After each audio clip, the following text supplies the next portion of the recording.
चलिए, good morning साथियों। मैं संतोष कुमार सोनी आप सभी को मिशन मंजिल की परिवार की ओर से आप सभी को वेलकम करता हूं साथियों। और थोड़ा इस वीक में थोड़ा डिस्टर्ब हुआ है, तो इसके लिए सॉरी सभी लोगों को साथियों।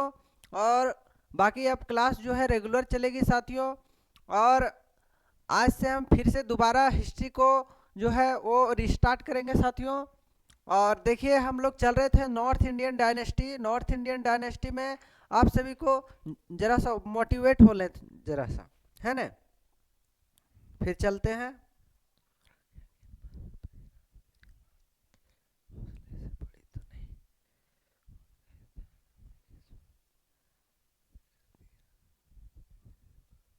देखिए देखिए साथियों, थोड़ा मोटिवेशन है।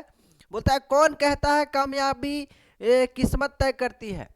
कौन कहता है कामयाबी किस्मत तय करती है। इरादों में दम हो तो, इरादों में दम हो तो मंजिलें भी झुका करती है, मंजिलें भी झुका करती है। देखिए साथियों, आगे नेक्स्ट चलते हैं हम।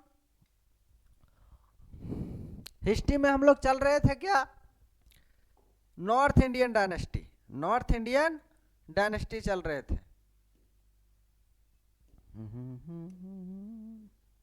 देखिए देखिए साथियों,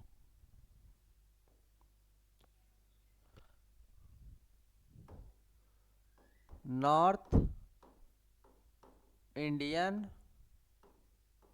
डायनेस्टी, नॉर्थ इंडियन डायनेस्टी चल रहे थे। उत्तर भारतीय राजवंश आज खत्म हो जाना चाहिए साथियों। उत्तर भारत, ओहो, उत्तर भारतीय राजवंश, ठीक है। अरे यार, राजवंश, ठीक है। और ये जो है वो आपका प्री मेडिएबल पीरियड का टॉपिक्स है साथियों, यहाँ लिख देते हैं। हम लोग चल रहे हैं मेडिएबल पीरियड। ये चैप्टर खत्म होने के बाद आपको बहुत मजा आएगा साथियों, क्योंकि वो सब जाना हुए टॉपिक्स रहेगा आपके लिए। 712 से 1707 ईस्वी तक चलेंगे हम, ठीक है। ये एडी का बात होगा, एडी। और इसी में प्री मेडिएबल इंडिया चल रहे हैं, प्री मेडिएबल इंडिया, प्री मेडिएबल इंडिया। तेरा होने लगा हूँ, ओहो, प्री मेडिएबल इंडिया, प्री मेडिएबल इंडिया। और ये आपका है कब से कब तक, तो 712 से लेकर 1206 ईस्वी तक, 1206 ईस्वी तक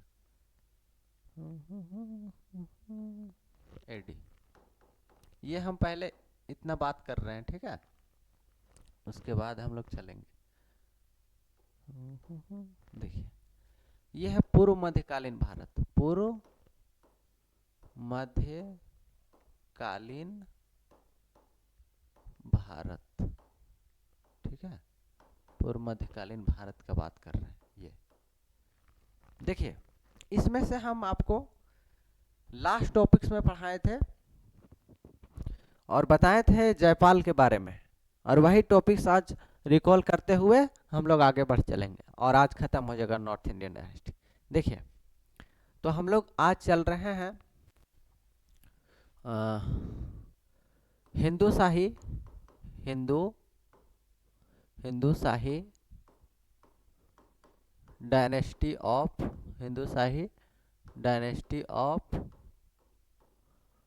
हिंदू शाही डायनेस्टी ऑफ गांधार, गांधार, ठीक है। इसका गांधार का एरिया कहाँ था साथियों, तो इसका एरिया जो था वो कश्मीर वैली था, कश्मीर वैली, कश्मीर घाटी, कश्मीर वैली, ठीक है। तो यहाँ पे लिखेंगे हम गांधार का गांधार का गांधार का हिंदू शाही वंश, हिंदू शाही वंश। और इसका क्षेत्र कहाँ था? तो क्षेत्र इसका था कश्मीर घाटी। कश्मीर घाटी में था ये मौजूद। ठीक है, देखिए लिखेंगे the founder of the founder of founder of this dynasty ruler named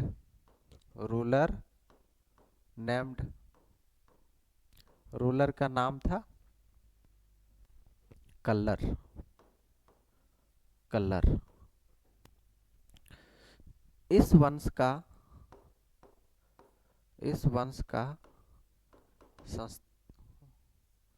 वंश का संस्थापक इस वंश का संस्थापक कल्लर था। कल्लर था। ठीक है, इस वंश का जो रूलर का नाम था, क्या नाम था? कल्लर था। ठीक है, he made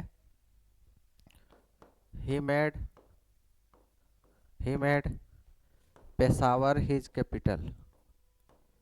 Peshawar his capital।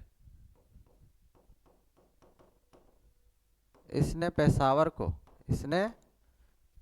को अपना राजधानी बनाया। पेशावर को अपना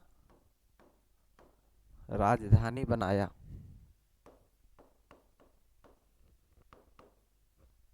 इसने किसको राजधानी बनाया? पेशावर को। ठीक है, the most famous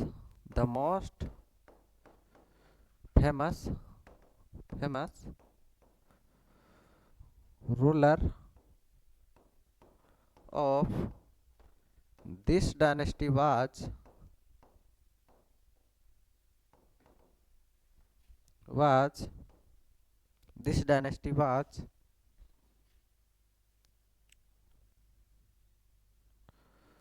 named Jaipal.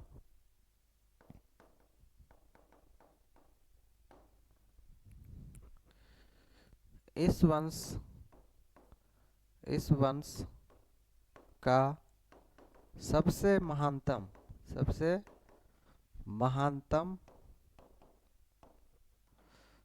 नहीं,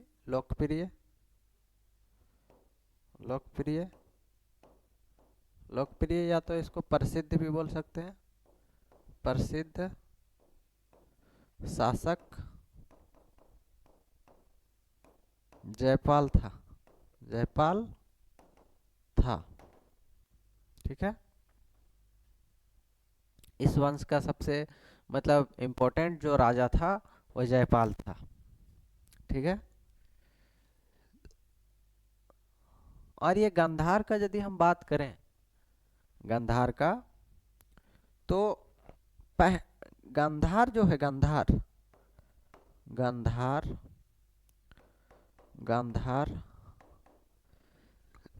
वो जो है अफगानिस्तान में है साथियों। अफगानिस्तान में है।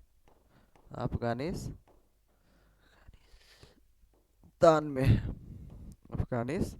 में।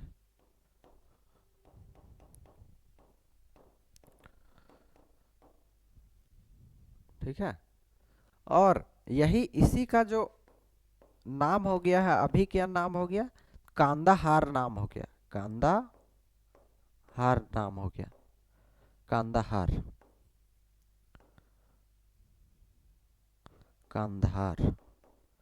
कांधार ये भी अफगानिस्तान में है साथियों। ठीक है,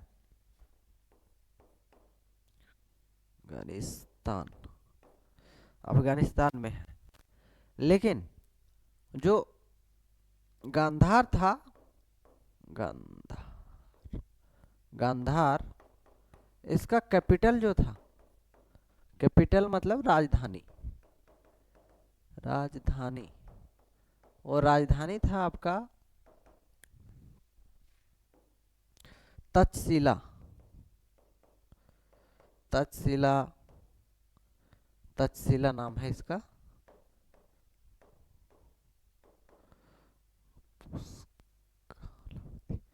और उसके बाद पुरुषपुर, पुरुषपुर, पुरुषपुर। और पुरुषपुर के साथ साथ यहाँ पे लिख देते हैं पुष्कालावती, पुष्कालावती,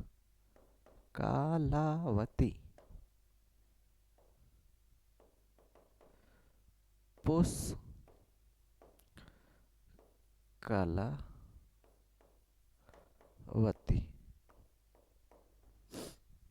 चलिए फटाफट एकदम जेरोक्स करिए साथियों, जरा सा देरी नहीं करिए, ठीक है, एकदम फट से करिए।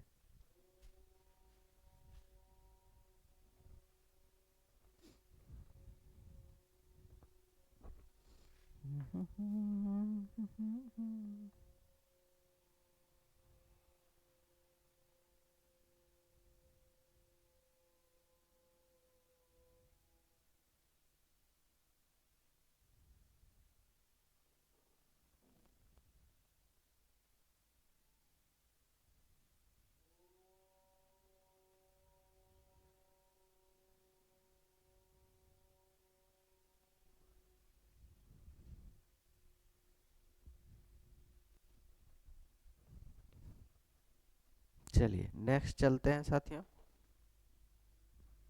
देखिए, in his ruling period, in his ruling period, इसके रूलिंग पीरियड में, in his ruling period first Turkish invasion was happened, पहला टर्किश इन्वेजन जो है वो हुआ, हैपेंड। जयपाल, यानी कि इसी के शासनकाल में, इसी के शासनकाल में, शासनकाल में पहला तुर्क आक्रमण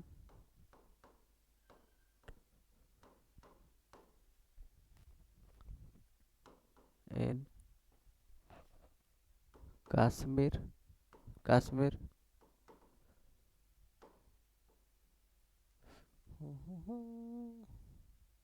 कश्मीर, आक्रमण कश्मीर में किया गया, कश्मीर में किया गया, कश्मीर घाटी में इसका राज चल रहा था।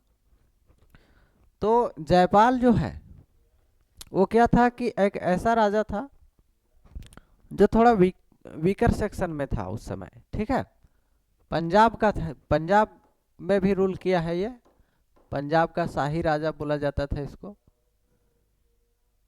पंजाब का शाही राजा बोलते थे इसको, ठीक है, पंजाब में भी ये रूल किया है, शाही राजा है, ठीक है। इसका बेटा था आनंदपाल। अब देखिए, इन 1001, एक मिनट थोड़ा सा और लिखना है। तो देखिए यहाँ पे जो कश्मीर घाटी में अटैक हुआ तो सुबुक्तगिन के द्वारा अटैक किया गया, सुबुक्तगिन, सुबुक्तगिन, सुबुक्तगिन, सुबुक्तगिन, सुबुक्तगिन कौन था? फर्स्ट फर्स्ट टर्किश इन्वेडर था, टर्किश इन्वेडर था, प्रथम तुर्क आक्रमणकारी था, प्रथम तुर्क आक्रमणकारी था, पहला तुर्क आक्रमणकारी ये था। और महमूद गजनबी जो था, Mahmud Ghaznavi, Ghaznavi was son of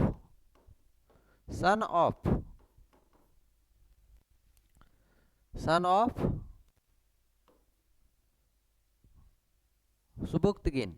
ये सुबुक्तगिन का बेटा था, सुबुक्तगिन। महमूद गजनी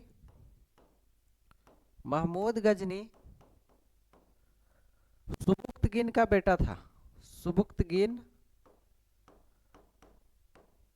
का पुत्र था, यानी बेटा था। ठीक है, जी सर बिल्कुल ठीक है, कोनो दिक्कत नहीं हुआ। अब देखिए, अब ये जब फर्स्ट बार अटैक करता है तो इसके पिताजी जो है वो मारे जाते हैं, सुबुक्तगिन जो है मारे जाते हैं। उसके बाद सुबुक्तगिन के मरने के बाद जो है इसका बेटा जो महमूद गजनवी है वो क्या करता है, प्रण लेता है कि हम बार बार यहाँ पे अटैक करेंगे इंडिया में, और 1000 ईस्वी से लेकर 1027 ईस्वी 1027 ईस्वी तक 1027 ईस्वी तक लगभग 17 बार अटैक करता है, 17 बार अटैक करता है महमूद गजनबी।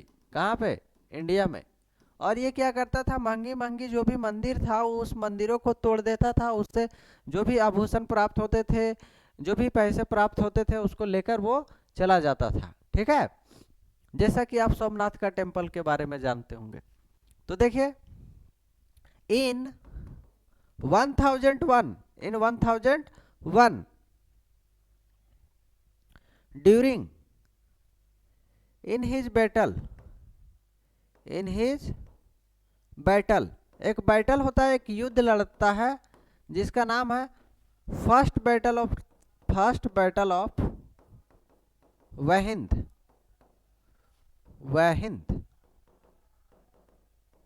वहिंद का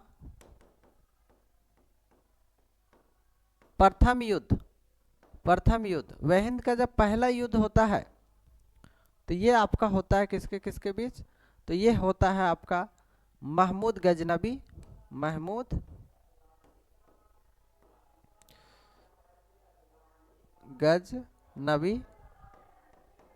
और जयपाल के बीच में, महमूद गजनबी और जयपाल के बीच में ये होता है। लेकिन जिस पर क्रॉस चिन्ह लगा रहे हैं वो हार जा रहा है, और जिस पर करेक्ट का चिन्ह लगाते हैं महमूद गजनी, वो जीत जाता है। ठीक है साथियों, ये अंडरस्टैंडिंग है, थोड़ा सा इसको पकड़ेंगे आप, ये सही है, मतलब ये जीत जा रहा है और ये हार जा रहा है। ठीक है, उसके बाद आफ्टर डिफीटिंग मतलब हारने के बाद, after defeating from Mahmud Ghaznavi, from Mahmud Ghaznavi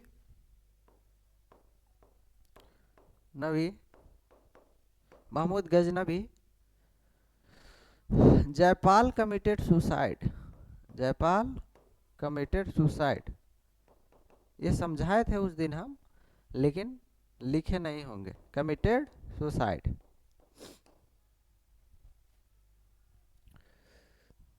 Mahmood Ghazni से हारने के बाद, महमूद गजनबी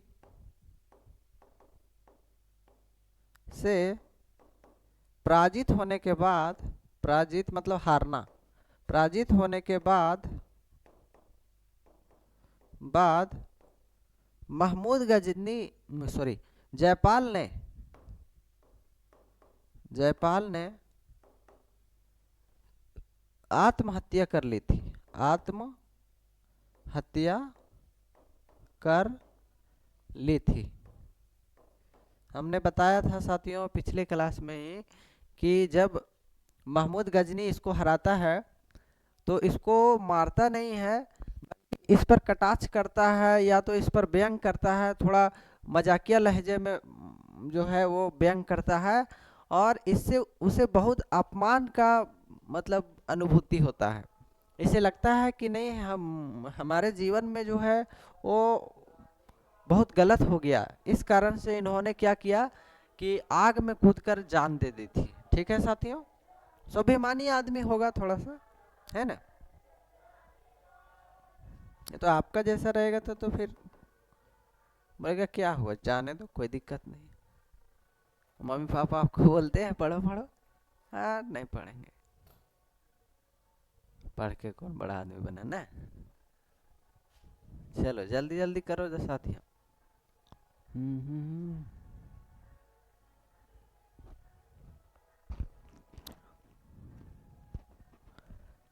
मिटा देते हैं साथियों, एकदम स्पीड में करें।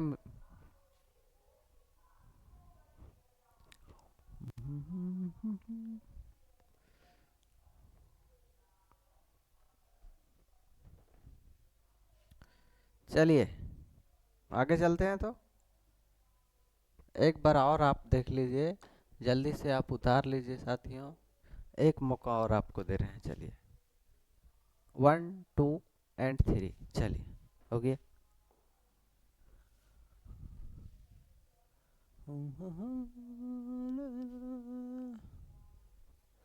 देखिए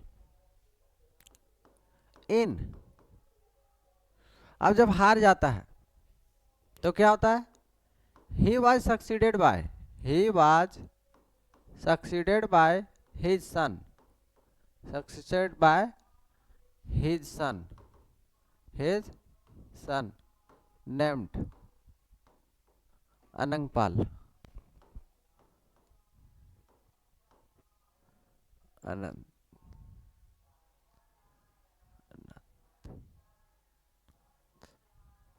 अनंतपाल।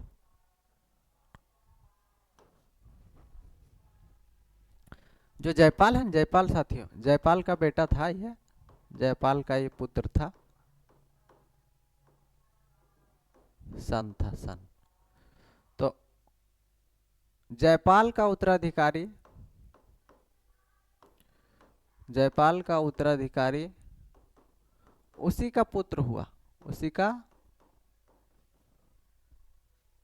उसका पुत्र अनंतपाल हुआ, अनंतपाल हुआ। जिस प्रकार पिताजी हारता है महमूद गजनबी से, उसी प्रकार इसका बेटा भी हार जाता है। ठीक है, तो देखिए क्या कहता है, इन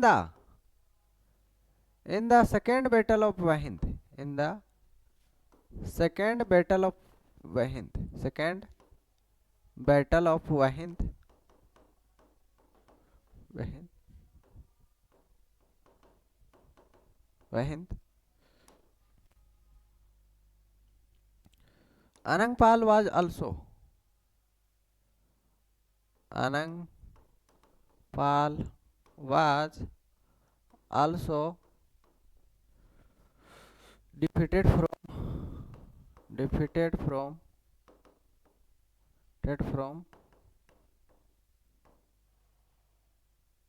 महमूद गजनबी।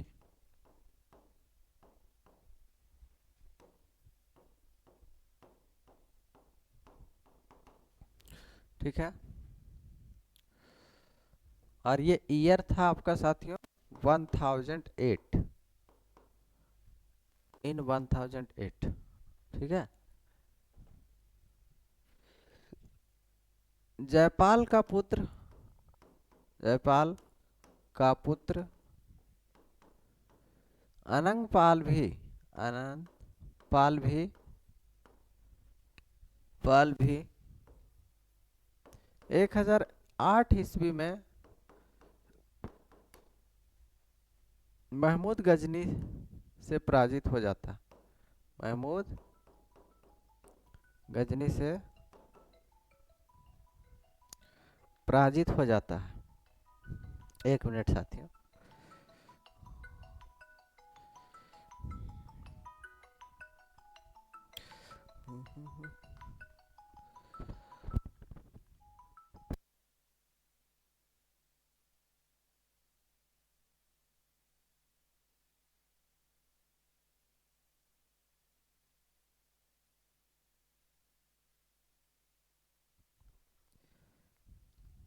चलिए साथी, जल्दी से थोड़ा सा कॉपी करेंगे। हाँ, तो महमूद गजनबी जो था उससे हार जाता है। महमूद गजनी से क्या होता है भी, 1008 ईस्वी में महमूद गजनी से पराजित हो जाता है,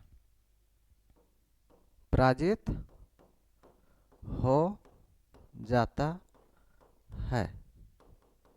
ठीक है, अब देखिए, अब जब ये भी हार जाता है, इसका पिताजी भी हार जाता है, तो इसका तो डायनेस्टी ज़्यादा देर तक तो चल नहीं पाएगा। ठीक है,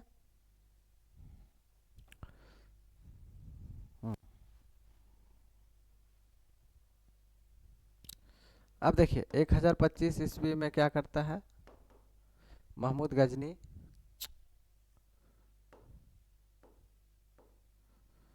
महमूद गजनी,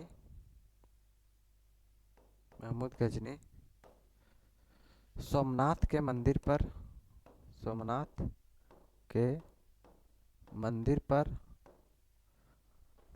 आक्रमण करता, आक्रमण किया, जिसमें उसे 20 लाख दिनार, 20 लाख दिनार, 20 लाख दिनार की संपत्ति हाथ लगी, हाथ लगी। ठीक है, 20 लाख दिनार उसको हाथ लगा। सोमनाथ टेम्पल, सोमनाथ का मंदिर जो है, अब देख लीजिए, बहुत चर्चित है सोमनाथ मंदिर, सोमनाथ का टेम्पल, सोमनाथ टेम्पल।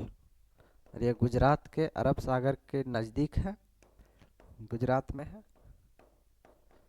गुजरात में।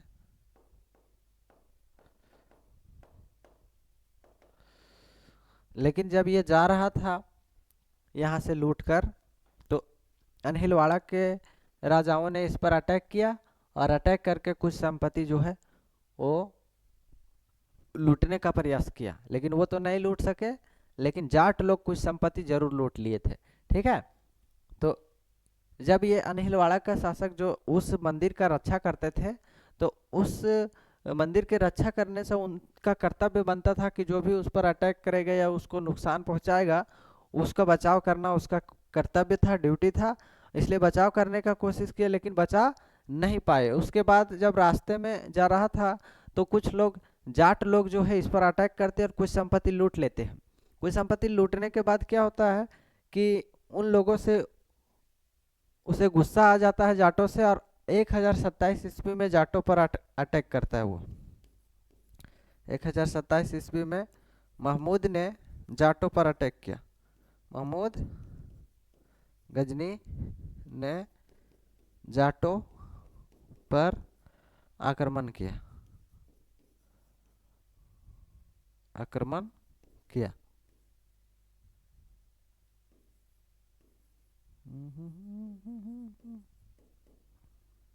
ठीक है, इन 1027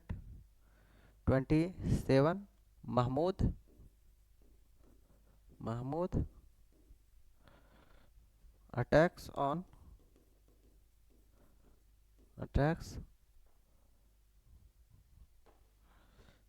या तो करता है, आक्रमण करते हैं, अटैक्स ऑन जाट्स।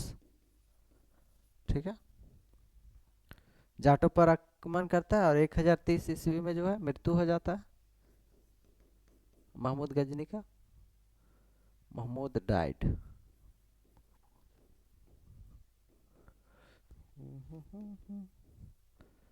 महमूद गजनी की मृत्यु हो जाती है, महमूद गजनी की मृत्यु हो जाती है, गजनी की मृत्यु हो जाती है, मृत्यु यानी मारे जाते हैं। इसके बाद हम कश्मीर का कारकोट वंश चलेंगे, जल्दी से उतारिए। कश्मीर का कारकोट वंश, ठीक है, कश्मीर घाटी में था। दुर्लभ वर्मन इसके जो है फाउंडर है, दुर्लभ वर्मन इसके फाउंडर है। और इसके बाद एक नाम आएगा आपका ललित आदित्य, ललित ललित आदित्य मुक्तापीठ। इसने ही कश्मीर के सूर्य मार्तंड मंदिर का निर्माण करवाया था, ठीक है, सूर्य मार्तंड मंदिर का निर्माण कराते हैं। जल्दी से लिखिए जरा।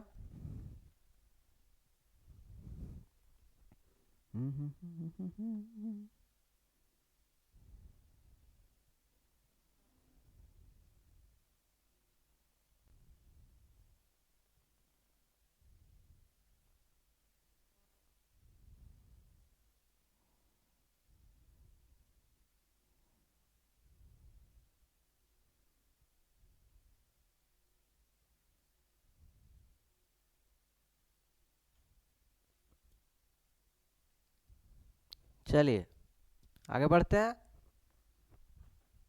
नेक्स्ट देखिए क्या कहता है यहां से, कारकोट वंश, कारकोट डायनेस्टी। और कारकोट डायनेस्टी जो है कश्मीर का कारकोट वंश है, ये कश्मीर का कारकोट वंश,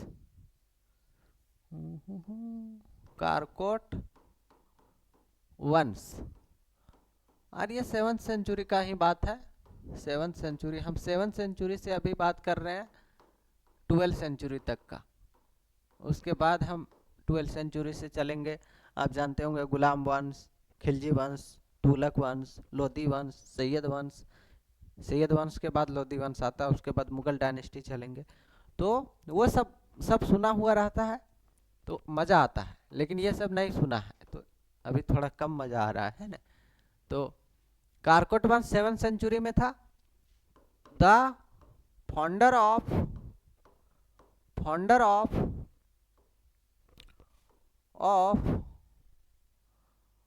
दिस डायनेस्टी वाज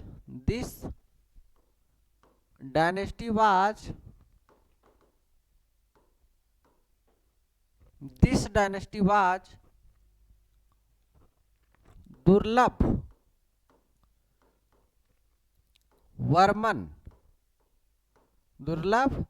वर्मन। इस वंश का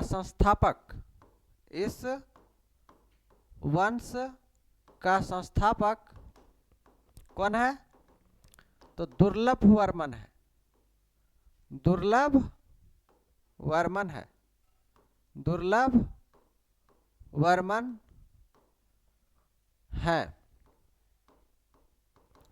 और ये दुर्लभ वर्मन जो है, इन्होंने ही, आगे चलते हैं, यहां से लिखेंगे, ही मेड इसने बनाया सूर्य का मार्तंड टेम्पल, सूर्य का मार्तंड मंदिर, ठीक है।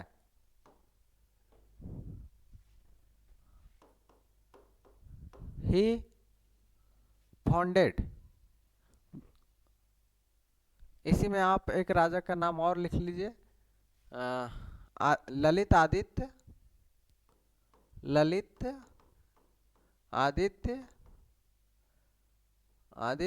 मुक्तापीठ,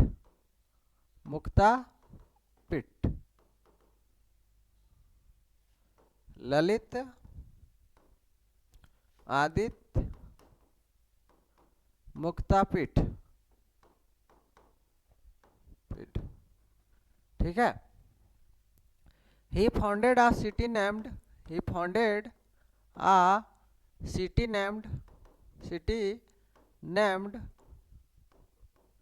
परिहासपुर,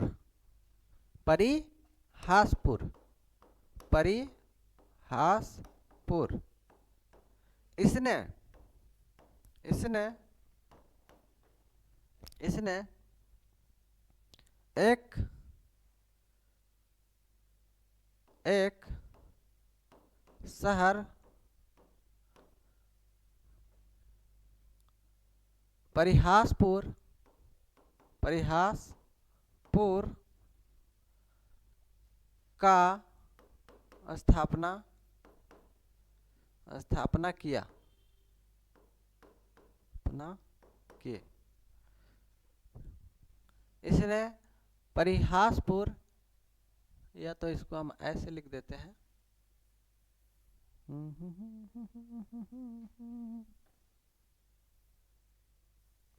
इसने परिहासपुर नामक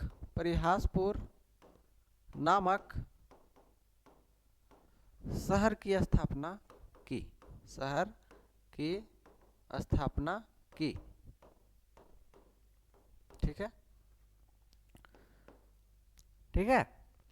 तो सूर्य, ये जो सूर्य का मार्तंड मंदिर है, सूर्य का मार्तंड मंदिर है, मार्तंड मंदिर है, वो तो जो है वो बनवाया गया है ललित आदित्य के द्वारा। ललित आदित्य मुक्तापीठ के द्वारा, मुक्तापीठ के द्वारा बनवाया। और यह मंदिर भगवान शिव को, यह मंदिर कश्मीर में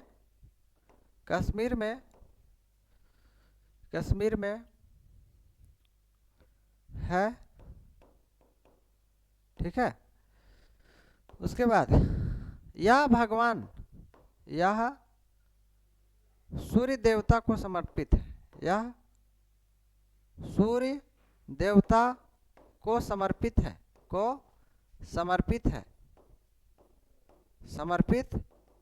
है। ठीक है। उसके बाद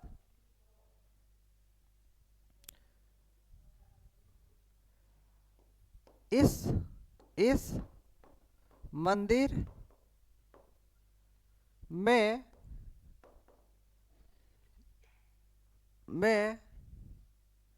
सिकंदर शाह मीरी सिकंदर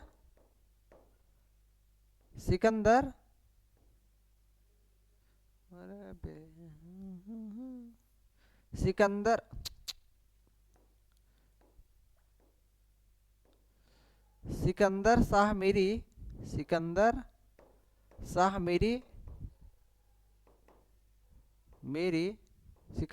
मीरी इस मंदिर को, यहाँ को लिख देंगे। अरे,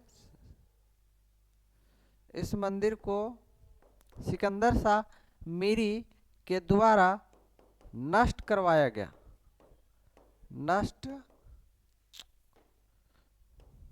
नष्ट करवाया गया।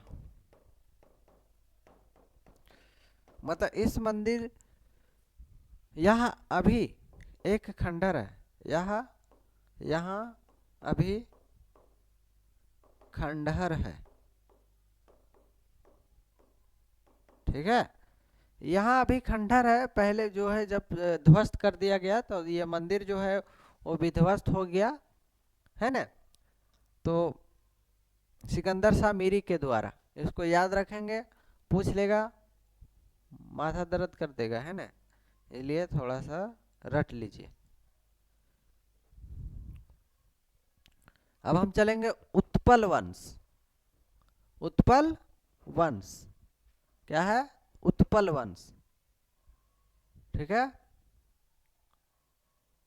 उत्पल वंश कश्मीर का ही ये बात है। उत्पल वंश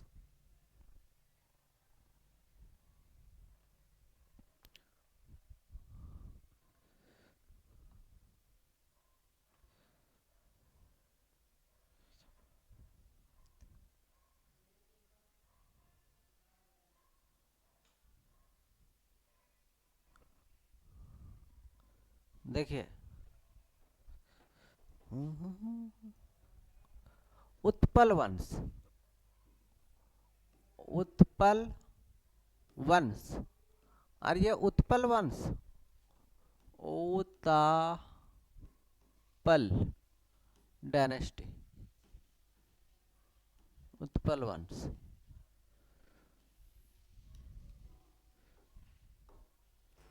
उत्पल वंश, ठीक है। तो the founder of this dynasty, the founder of this dynasty was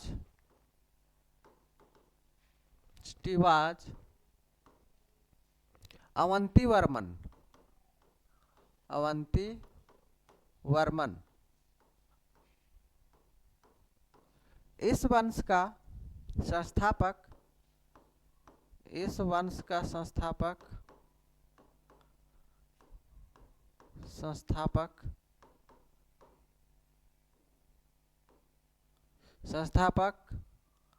Avanti Varman है, अवंती वर्मन है, अवंती वर्मन है, ये अवंती वर्मन है।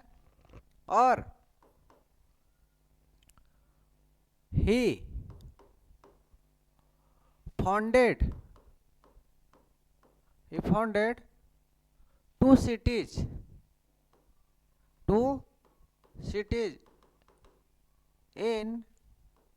in his ruling period, in his ruling period।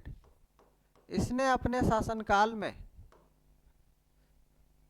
इसने अपने शासनकाल में, इसने अपने शासनकाल में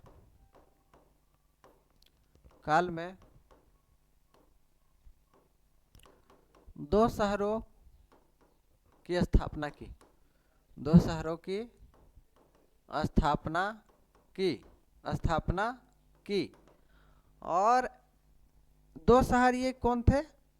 तो एक था अवंतीपुर,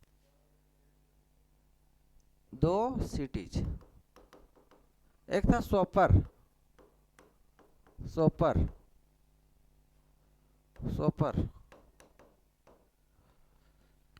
दूसरा है Avantipur,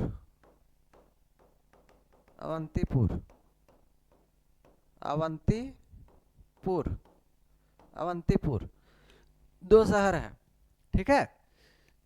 he built canals for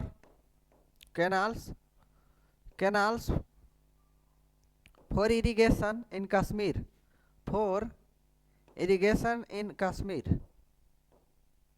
irrigation in Kashmir।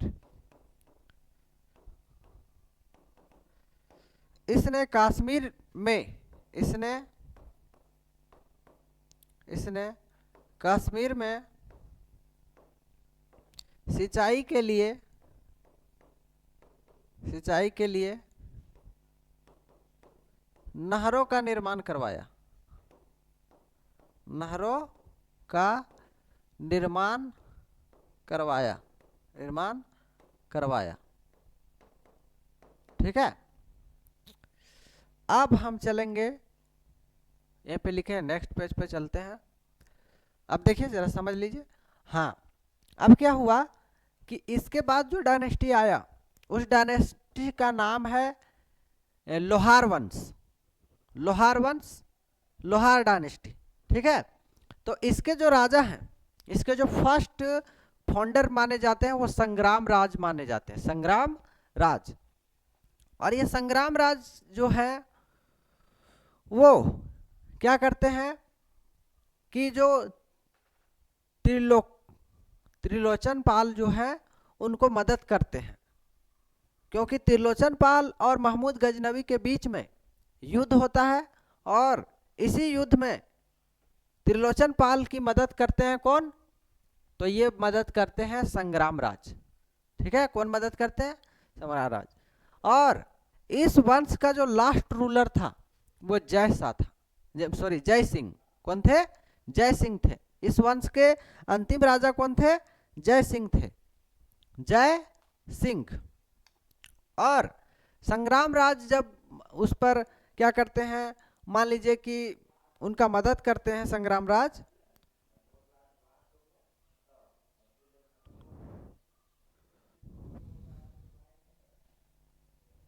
चलिए आगे चलते हैं।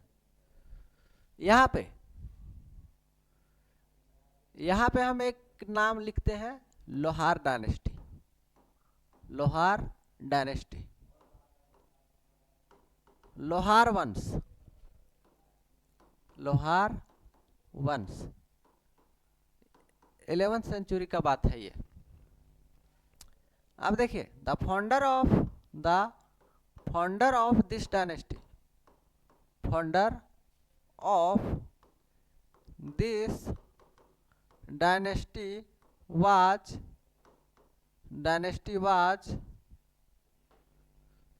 संग्राम राज।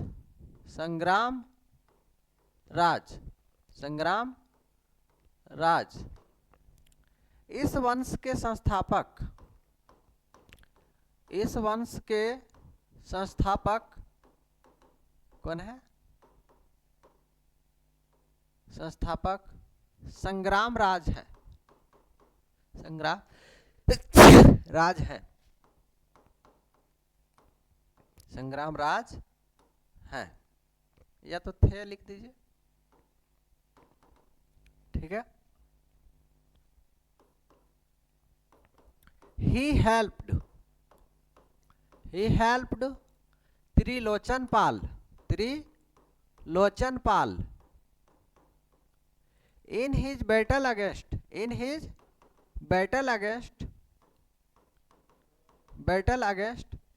महमूद गजनी, battle against महमूद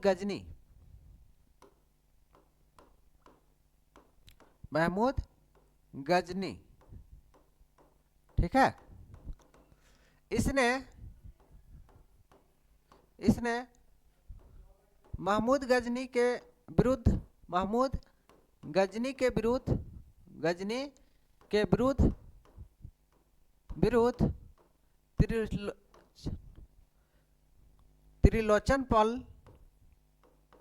त्रिलोचन पाल को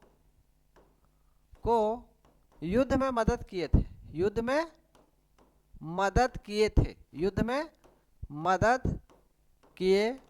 थे, ठीक है। उसके बाद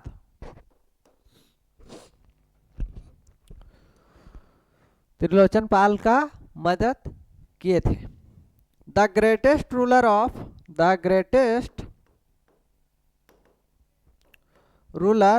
of this dynasty was Harshvardhan.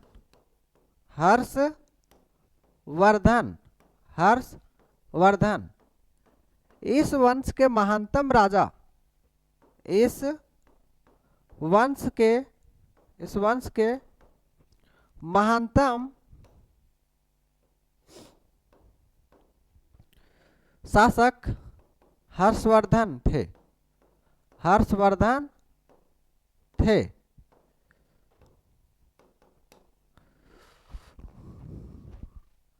उसके बाद the last ruler of this dynasty was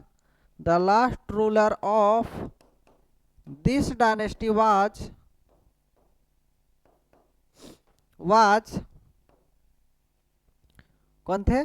तो जय सिंह थे। कौन थे? जय सिंह। इस वंश के अंतिम शासक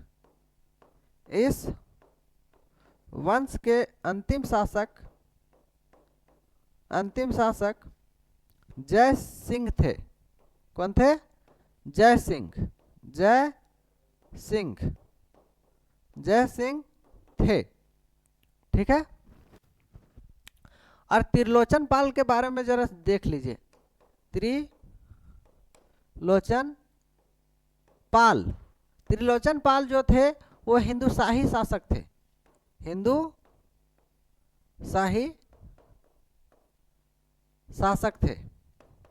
ठीक है। और हम जब शुरुआती इनिशियल फेज में बताए थे तो ये बात बताए थे कि इस नॉर्थ इंडियन डायनेस्टी का जो शुरुआती फेज था वो 3 डायनेस्टी से स्टार्ट हुआ between 3 ruler. Triangular struggle for Kannauj was started between 3 ruler Pal dynasty का जो धर्मपाल था वो, और राष्ट्रकूट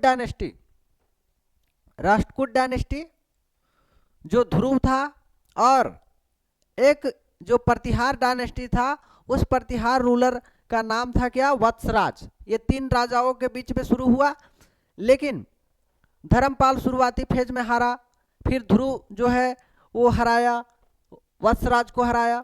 वत्सराज पहले में जीतता है फिर हारता है, उसके बाद धर्मपाल हारता है, फिर ध्रुव जीतता है।